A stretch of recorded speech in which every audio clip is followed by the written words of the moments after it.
Inside a reading intervention. What helps struggling students learn how to read? Which techniques are especially helpful for kids with dyslexia?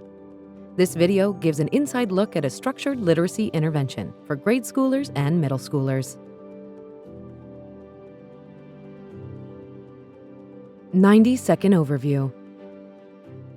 A reading intervention is a very focused, intentional, instructional period of time where some data has pointed to the fact that a child, or in this case, the group of children, are struggling with some aspect of reading. And so we want to go deeper with what those aspects are. And we want to really teach explicitly those pieces of reading that they might struggle with. A reading intervention is different than getting a little extra help from a teacher because it will follow certain steps routinely so the student knows what those steps are. And it's a building block process where it might start with a sound and build to a single syllable word, and then it might build to a word that has more than one syllable, then it builds maybe to a phrase next or a sentence. It's this whole idea of sequenced, systematic, explicit instruction that is targeting specific skills. There's a lot of progress monitoring built in. We're checking in all the time to make sure the pacing is right, to make sure that the students are where we hope they will be, and taking into account what they need in terms of engagement and motivation, and then in terms of practice. How much practice do they need to be fluent and automatic in those skills? Linking letters to sounds, warm-up drills. These first graders meet daily with a specialist to help them keep up with their peers. Here's our buddy Echo. Let's start off with drill sounds warm up. All right? A apple A. A apple A. A safe A. A safe A. E ed E. E ed E Pete E. E. E P E. I itch I. I itch I. I pine I. I pine I. A quick drill or a warm-up does just that. It warms up the students and prepares them for the lesson ahead. It's usually something that they can do pretty automatically, and so it makes them feel confident. So they're really just focusing on the sounds at that point and getting ready for the lesson ahead. These sixth graders meet 3 to 4 times a week with a specialist to help them catch up with their peers. We're going to be working on R-controlled syllables, and we're going to specifically be focusing on what AR and OR can say at the end of a multi-syllable word. So we'll get there in a minute, right? Yep. Let's start with the sound warm-up. A apple A safe A acorn A. Good. And what about Alaska? A Alaska. Yeah, it says it makes a little bit of a different sound, doesn't it? Good. I itch I high I pine I compliment Yes, I compliment Air car. Good. Said that word wrong. OR horn or. Good. ER her. And what sound does it make? Her. Good. Said that. Ire birder. Good. You are burner. Yes. You have to know the sounds of the language first. And that's why you saw focus on sounds. Students that have difficulty, kids with dyslexia, have difficulty with phonological processing. That means they have trouble with the sounds of language. So you have to know the sounds, and then you have to know how those sounds are represented with the letter or letters. For the vowel sounds particularly, they saw the letter, I, and they knew that I had several sounds. For the young students, they had learned I itch, I, and they said I pine I, because they had learned two syllable patterns. For the older students, they added more complexity to it. In each case, I looks the same, right? But it's going to have a different sound depending on what consonants are surrounding it. And that's really important. And that becomes a rote kind of practice that students can just rattle off, and it's going to warm them up and prepare them to be successful later on in the lesson when they have to read words with those patterns or spell words with those patterns. Key takeaways. Struggling readers often have trouble identifying the sounds in words. This can be especially hard for individuals with dyslexia. Starting with a warm-up helps engage kids, build their confidence, and get them ready for the lesson ahead. Reading, decoding. The first graders are working on letter combinations called consonant blends, like swa in swipe. Okay, I'm gonna make some words. Ooh, I have a word I'd like you to take a look at. If you think you know what this word is. Okay, everybody, what's the word? Swipe. Swipe, very good. Who can come up and mark this word for us? Harlan, would you like to do that? Come on up. Oh, he's marking. What does it mean to swipe something? Catherine. Like I swipe the iPad. Yes, you can swipe the iPad, right, right. You know, on Dora the Explorer, why is Swiper called Swiper? Because he takes away stuff from Yeah. us and he steals it. That's right, so He stealing swipes too. That's away. another word, another meaning for swipe. Very good. Oh my gosh, look at all the great things we have in this word. Harlan, can you tell us, why did you put 2 underlines under these? Because these are 2 blends. This is an open syllable. V-E, it means I says its name. I says its name. So wait a minute. Is it a vowel, consonant, E syllable, or is it an open syllable? Vowel dash consonant E. And E doesn't say its name. Okay. So, Harlan, we have a vowel, a consonant, and an E. And you're right. You put the slash over the E because it's Because it's silent. It's silent. It gave all the power to the I. nice job. In order for a student to be a good reader and read fluently, first you have to know what the sounds of the letters are. Now I have to blend them. Then I have to be accurate in reading those words and making sure that I've got the right sound for each letter and letter combination. And then I have to do it fast. For the first graders that we saw, they were practicing mostly the easiest syllable pattern that we call the closed syllable, and they also were working on the vowel consonant E. Hearing those blends and reading those blends and spelling those blends will help them keep pace with their peers. We're going to look at some words with R-controlled syllables, all right? So I'm going to have you guys, one at a time, come up and do the division for me on these words. Okay.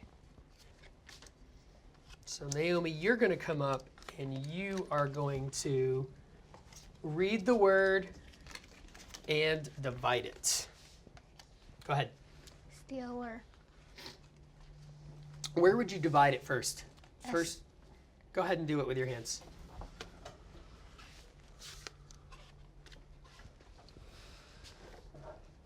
So read it that way. Stealer. So if we're going to read this as right? We need to close it in. Do you remember when we divide, when you see 2 consonants in a row like that, where would we divide the word? Right at the L. Between the L's, right? Good. So let's try that. And now try reading the word. Stellar. So what's the word? Stealer. Stellar. Stellar. Have you heard that word before? Yes. How have you heard it used? Star stuff. Star stuff. Yes, related to like outer space or something like that. Good. Stellar. With the 6th grade students, in some cases, they might be practicing similar skills that a 1st or 2nd grader might be learning. We really have to go back and find out what skills are they struggling with so that they can be automatic at that level in order to get to the next level. Phil, the teacher, was working on the R-controlled vowels, in this case, AR saying and Naomi read the word stellar. Actually, at first she read it as stealer. He did a really nice job doing corrective feedback and error correction, so she found her error. And they talked about the meaning of the word. She knew had something to do with stars, especially for 6th graders, but at any grade level is very important. That meaning is interwoven into the lesson. Key takeaways. Reading interventions can help younger students keep up with their peers. Older students often need to go back and work on skills that are taught in earlier grades. For students of any age, it's important to talk about the meaning of words as well as how to read and write them. Reading. Word recognition. Let's try reading some cards. Let's bring our word cards out here. Now remember, when we see a word, we're going to read the base. If it has a suffix, we're going to read the base word first, and then we're going to read the whole word. So what would this be? Spells. Very good. Trust. Nice job. Brave. Good job. Block. Good. Ship. Oh. Ship. Nice. Task. Task, good. I'm going to put these words out here so that you can see them all. And I'm wondering if somebody can raise their hand and tell me which word has a beginning blend. Can you see them okay, Jared? Which one has a beginning blend? Harlan. This one, this one, this one. Oh my gosh, that many? And Where's the beginning? What's and this this word? one. Wow, what's this word? Spells. Good, and where's the blend? SP. Good. How about this one?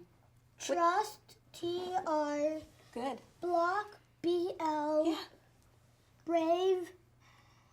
BR. Wow, very good. Who could tell me a word that has a digraph in it? At Catherine. Ships. Where's the digraph? SH. Oh my gosh, I love it. And it has a suffix. I was going to ask you that. What's the suffix? S. S. And what does that S do to it? How many? Make it more. Makes it more. That's right. Absolutely. A suffix is something you add to the end of the word that changes its meaning, and it's referred to as a morpheme or a meaningful unit. That's really important for children of all ages to understand that concept. It's another element of what we call structured literacy. What you're doing there is you're developing what we call automaticity, so that every word that a child sees is a sight word. A sight word means I'm instantly recognizing it. I no longer have to sound it out, sound by sound. And by having words that are controlled and they're that same pattern, it may seem very boring, and you're reading these same words over and over again. For the child who needs that kind of repetition and control in what they're reading, it's the most exciting thing in the world to be able to read those words and read them with accuracy and automaticity. What I'm going to do now is I'm going to chart with you guys, but instead of doing the workbook while we're charting, I'm going to have you practice some high frequency words in the sand. All right? So whoever's not charting gets to use the sand today. I'm going to have you practice sustain and height, and then after that you can do any of the words that you want. Like you could do where, were, ones like that, the ones that we've worked on in the past. All right? So when you're spelling height, you would do, show me how you're going to do it. H-E-I-G-H-T.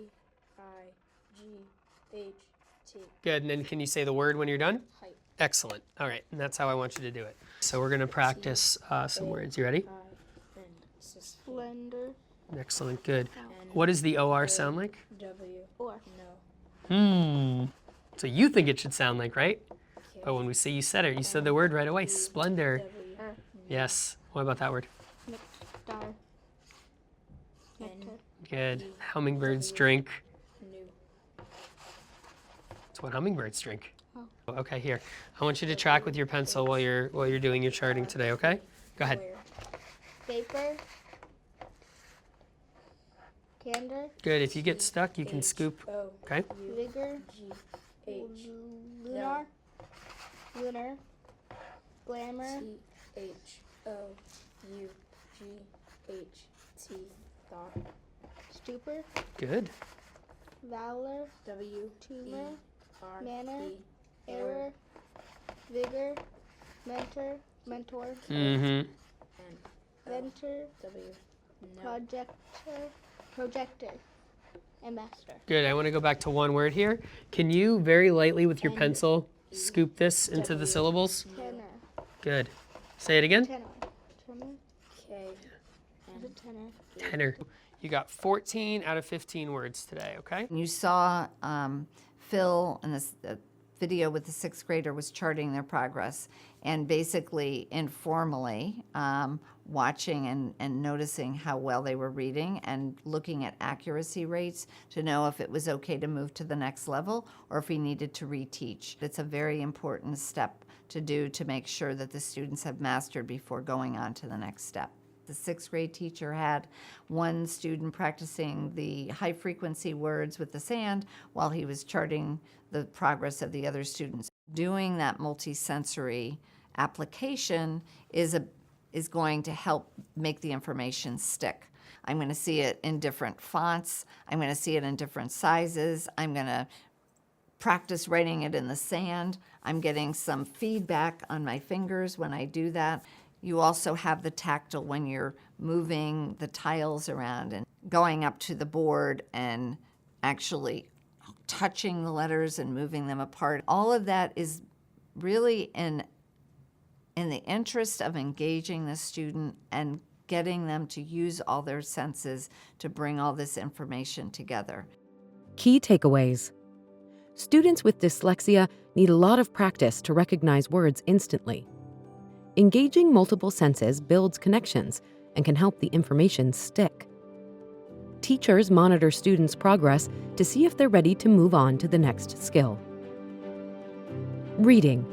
Sentence phrasing. We're going to do some sentences. I have some sentence frames here. I'm going to lay some out for you, and I want you to see if you can choose the frames that you're going to need to build this sentence. All right, so let's see. Here's my sentence. Did you do your work? Did you do your work? Okay, you can put it right up here. Did?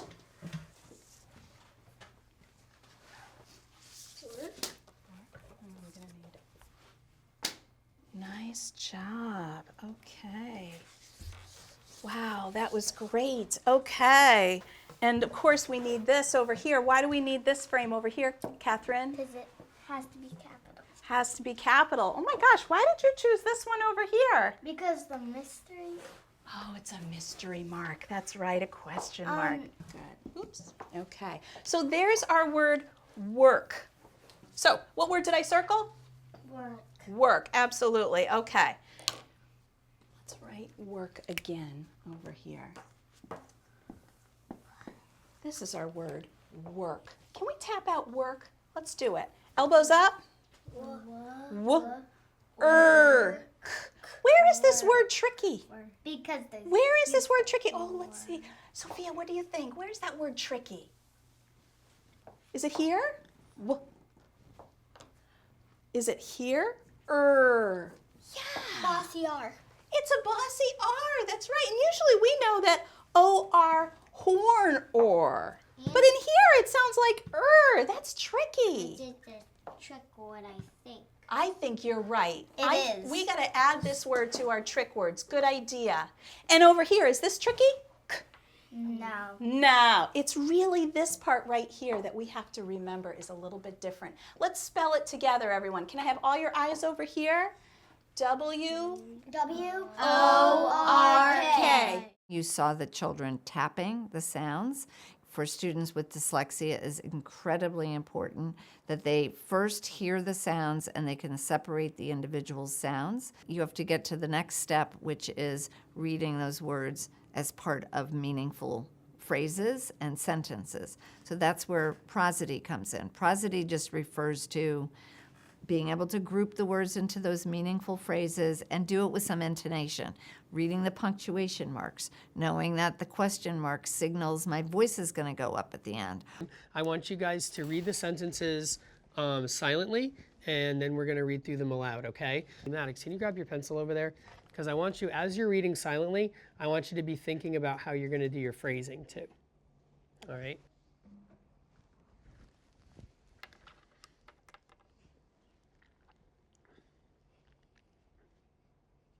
Naomi, can you go first? Ed is muscular from the construction job. Good job. And it sounded like you phrased it pretty well there. If I was reading that, I might say Ed is muscular from the construction job. Okay, can you read it like that? Ed is muscular from the construction job. Excellent. All right, go ahead, Maddox. We will ask several contractors to bid for the job. Good, and I like how you broke it up. Try reading that again a little bit quicker. We will ask several contractors to bid for the job.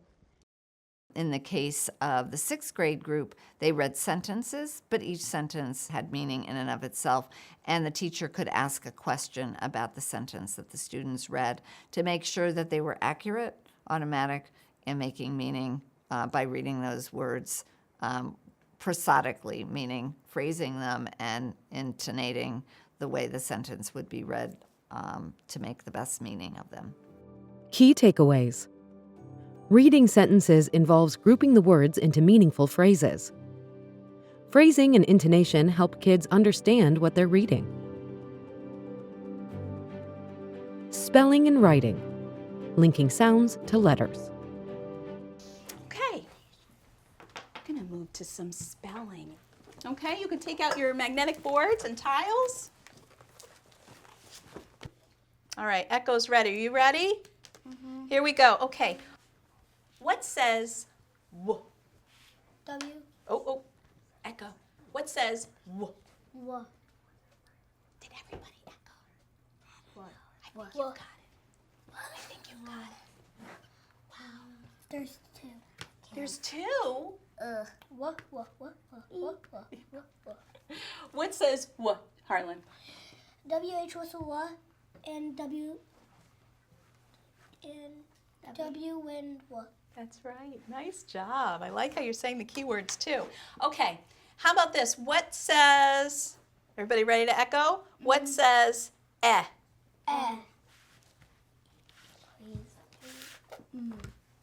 Jared, what says eh?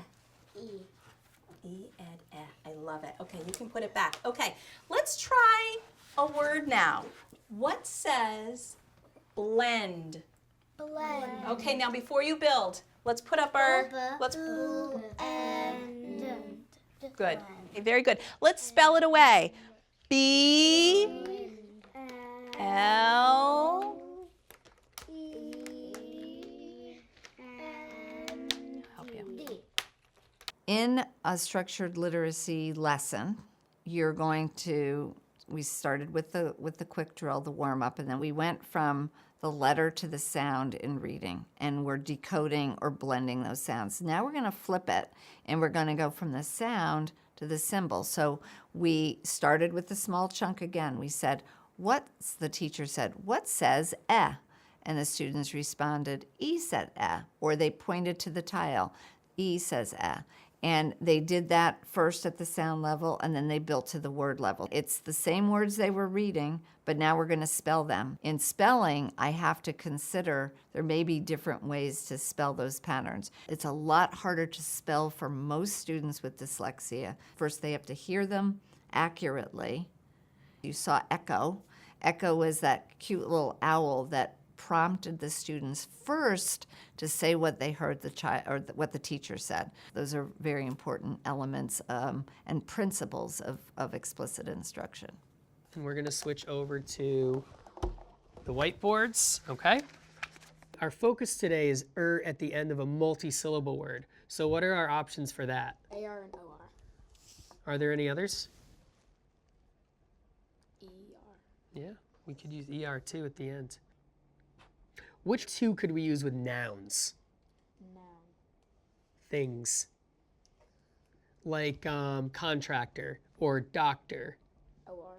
Yes, and what else could we use with nouns? ER. OR and ER we can use with nouns. What about for adjectives if we're describing a noun? AR and ER, yes, good. So keep those tips in mind as well. We're going to start with the word that you probably haven't spelled before. The word is vulgar. Vulgar. Can you say that, Naomi? Vulgar. So I want you to point to each one and say each syllable. Can you do that? Vulgar. How do you spell vul? Say vul. Vol. Vul. U. So try that again. A. No, you were right about the U sound, right? The sound. So can you say vulgar? Vulgar. Good. How do you spell vul? V-U-L. Good. Can you check it on here? What? Flip it over and check. Good. Now try your spelling options for the grr. What do you think it is, Maddox? This one. You think it's that one? All right. Well, Naomi's finishing up. Why don't you check that on your on the iPad here? Naomi, which one do you think it is?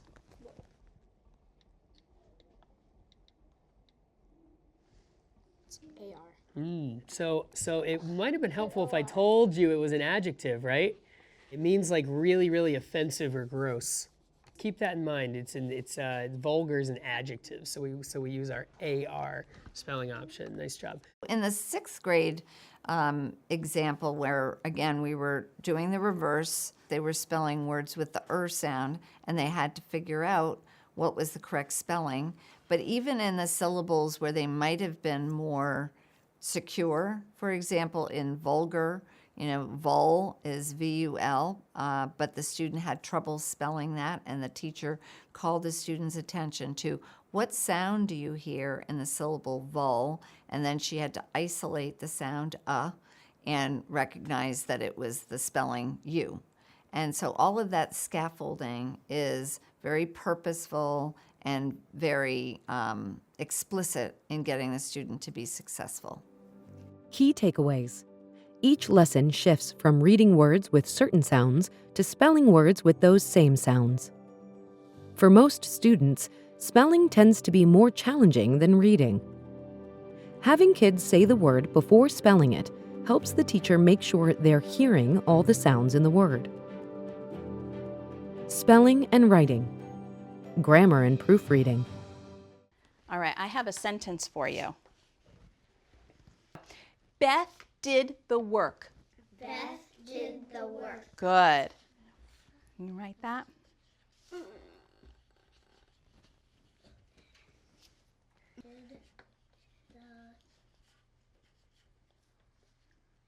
Sophia, I love how you use your pointer finger to keep the spaces between the words. It's beautiful. Remember that trick word that we did before? Work. So that's so tricky. I'm going to make sure you have a model. Remember that tricky part? Work. Beth did the work. Good job. Once you have it, can you point to each word? Let's make sure you have each word. I see people are already starting to scoop. Let's make sure we have all our words. Put your finger on each word as I say it. Beth did the work. Good job. Make sure you start your sentence the way it needs to be started. Make sure you're ending your sentence the way it needs to be ended. Good job. Period. What do you think? Period at the end. Should it be a period at the end? Beth did the work. Beth did the work? Well, that would be saying it differently. I said, Beth did the work. I agree with you. I think it should be a period. All of these elements combined teach how language can be taken apart piece by piece at the sound level, built to the word level, built to the sentence level. Now we're going to talk about something called grammar or syntax. Both teachers brought sentences into the lesson, right? They had the children reading sentences, scooping sentences. That was very deliberate because they wanted the children to understand that these sentences have meaning based on the words they just read in isolation. Now we're going to combine the words together. We can scoop them meaningfully, right, into a phrase that means something. All right, time for a sentence. Here we go. I want you both to repeat the sentence. Wendy is popular with the kids in her grade. Wendy is popular with the kids in her grade. Go for it.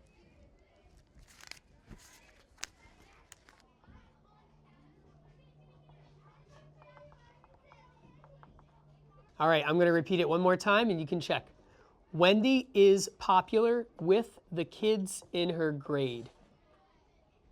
And I like how your grade didn't look quite right, did it? Grade. The A says A or A? In grade. So where does the E have to go then? You got it. Okay, so check for capitalization and punctuation. We good on that? Maddox, how did you spell Wendy? W-E-N-D-Y. Good. Now, Naomi, how did you spell popular? Popular. Wendy is popular with the kids in her grade. If you read that sentence, Wendy is popular with, right, as a one word at a time, you don't get this whole idea of prosody and sentences carry meaning. But when you read it in phrases, Wendy is popular with the girls in her grade. Now I've brought meaning in. And again, another element of language that is part of a structured literacy approach. Key takeaway: scooping words into meaningful phrases helps kids learn about grammar and syntax. Fluency and comprehension. Let's go to the title page. Can we go to the title page? Where's the title page? We're all there? Sophia, are you on the title page? Here we go. And our book is called? Just for Fran. Okay, Fran great. and Fred. Let's open up. And you know what I would love? I would love to see how you all read this. I want to listen to you whisper read. I'm going to come around and I'm going to listen to you read. Are we going to be using our pointer fingers? That's okay, perfect. Let's go. Let me hear you read.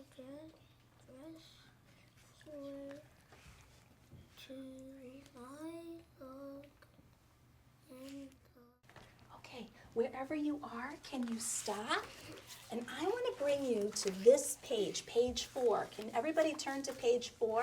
Page 4 is a really important page because there's a lot of discussion that happens. There's a lot of conversation that happens on this page, right, Harlan? So when we see discussion, when we see conversation, we really want to read that with expression, right? So let's try that page together. Let's start up at the top. I'm going to read and then I want you to echo, okay, using great expression. Look up at the top. Catherine, are you with us with your pointer finger up at the top of page 4? Everybody got their pointer finger ready? Fran saw a dress she liked. Fran saw a dress she liked. Will you press it? Will you press it? She said to Fred. She said to Fred. At the end of a lesson, generally speaking, we've been working on a specific skill, so the teacher will select connected text that has a lot of words that would highlight that skill. Connected text is text that is at the sentence level or beyond, so it could be sentences in isolation, or it could be sentences in a paragraph, or it could be paragraphs in a story. But the idea is there's meaning connected to it. Even though a single word has meaning, it's not going to create meaning beyond what that word might mean. So connected text is text that you can talk about and that you can discuss and that you must comprehend, right? In the case of the first graders, because they were working on blends, the text was about Fran's dress. So you have Fran with the blend at the beginning, dress with the blend at the beginning, and lots of words, that might be considered contrived, but it built some meaning, and the children could read the text and know that it was a story. All that practice that you saw builds to that point where the students are able to read fluently. And then when they're reading fluently, we have a pretty good indication that they're comprehending what they're reading, and that's the ultimate goal. What you saw today in each of the videos was a building block process. You're starting with the smallest, bringing it out to the next size, so that students get very comfortable at the sound step, which is really oftentimes the hardest for them, and then they build their confidence as they get a little bit larger, so that by the end, they're reading, they're doing this contextual reading, right? Reading in context. That's super important because that's where it all comes together. They can't get there unless they're successful at those smaller steps. Key takeaways. Structured literacy interventions include identifying the sounds in words, connecting letters to sounds, syllable patterns and spelling rules, suffixes and other meaningful parts of words, sentence structure, fluency and comprehension. Each lesson covers reading, spelling, and writing. The lesson starts with letters and sounds and builds up to words and then to sentences and longer passages of text. This kind of systematic and explicit instruction can be especially helpful for kids with dyslexia. Special thanks to the Lime Old Lime School District, first graders Catherine, Harlan, Jared, and Sophia, and sixth graders Maddox and Naomi. This video demonstrates several parts of the Foundations and Wilson Reading System programs, which are published by Wilson Language Training and are used widely in both public and private schools in the United States. Copyright 2019, Understood.org USA, LLC.